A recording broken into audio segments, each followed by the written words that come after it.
r/askreddit. Ladies, what insecurities do you often see in men that women couldn't care less about? Original poster fishing for someone to say peen size. That's what I came here for. Letting their flaccid peens be seen.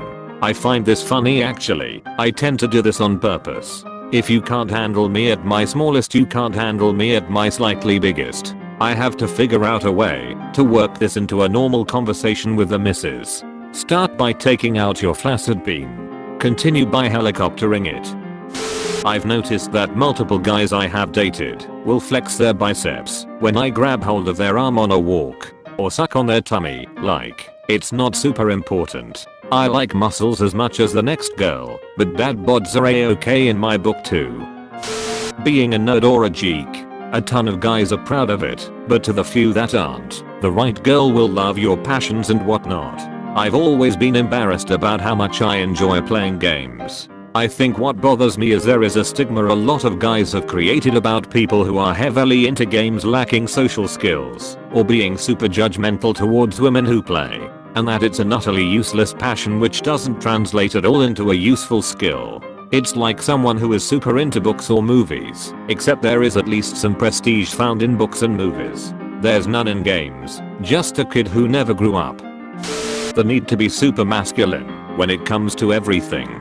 Drink a jelly drink at the bar, enjoy a rom-com, cry when you get to add something new to your collection. Edit, if you're legitimately a manly man and enjoy manly things, I get it. I'm talking about the guys who throw a fit because someone asked them to do something that might be perceived as feminine. As for the crying, I'm referring to happy tears. Agreed.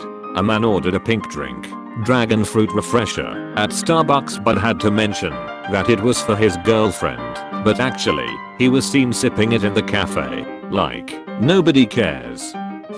Having to foot the bill on dates. Split it or I'll grab the next one.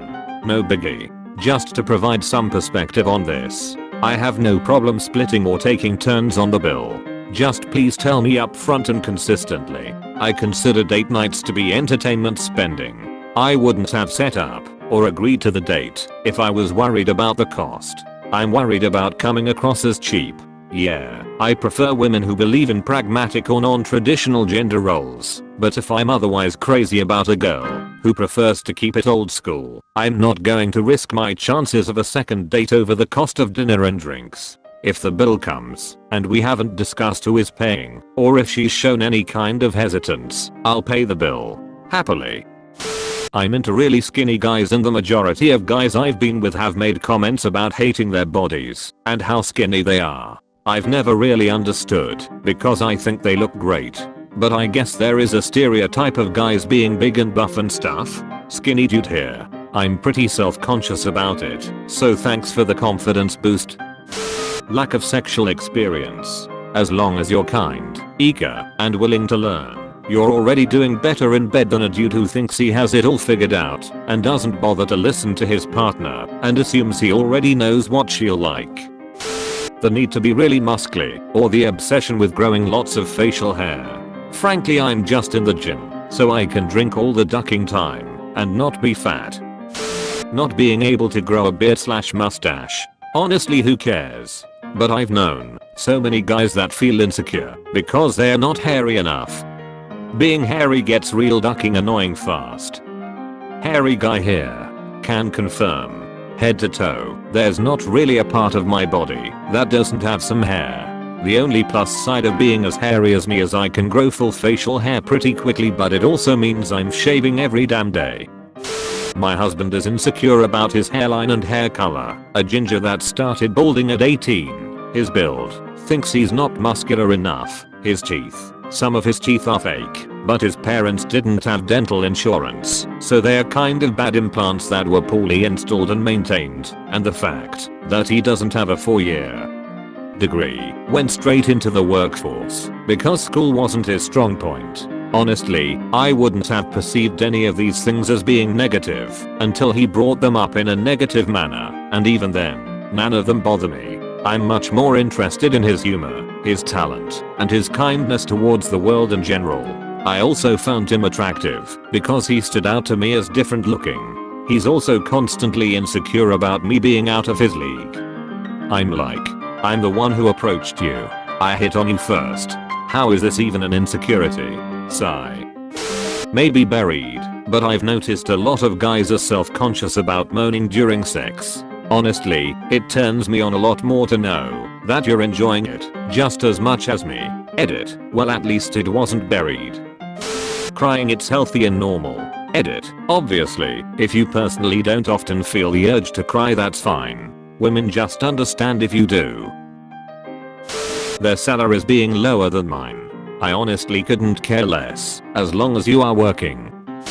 Not lasting long enough in bed. Porn makes people believe sex needs to be hours long to be enjoyable. I don't agree. Foreplay should be long enough for both parties to be turned on, and then sex till both people come. That's it. It's about quality, not quantity. I'd rather have 10 minutes of fun sex than 40 minutes of forced sex. Edit. To clarify, I mean 10 minutes including foreplay and everything. Not 10 minutes of penetration. I also am not saying this is for everyone. I'm simply talking about me and my preferences. Some girls need longer foreplay, some girls like it quick. It all depends on the individual. Implying 10 minutes is considered fast. Fuck. Now I consider 3 fast 10 is an ideal amount of time for me. I have a messed up back, so that's not long enough to hurt me, lol. Okay, now I'm feeling personally attacked. Penis size. Let me tell you, no matter how many women say it's fine, if one says it's small, your confidence gets fucking ruined. Grey hair. My boyfriend is 26 and has a head full of salt and pepper. I absolutely love it, but he really doesn't. I think it adds sophistication to his look. He thinks it means he'll be bald soon. You don't have to know anything about bourbon, wine, cars, sports, and I won't get bored to death. Win-win. Being the tough guy and letting other men disrespect you. You don't have to prove anything to anyone. If an asshole just cut you off in traffic or insulted you another way, you can let it go and no one will think less of you. I've seen way too many men escalate idiotic conflicts because they don't want to seem like wimps. We don't care if someone calls you a fag and you don't stand up for yourself. Really, I will always respect a man that walks away from violence than a guy that fights back.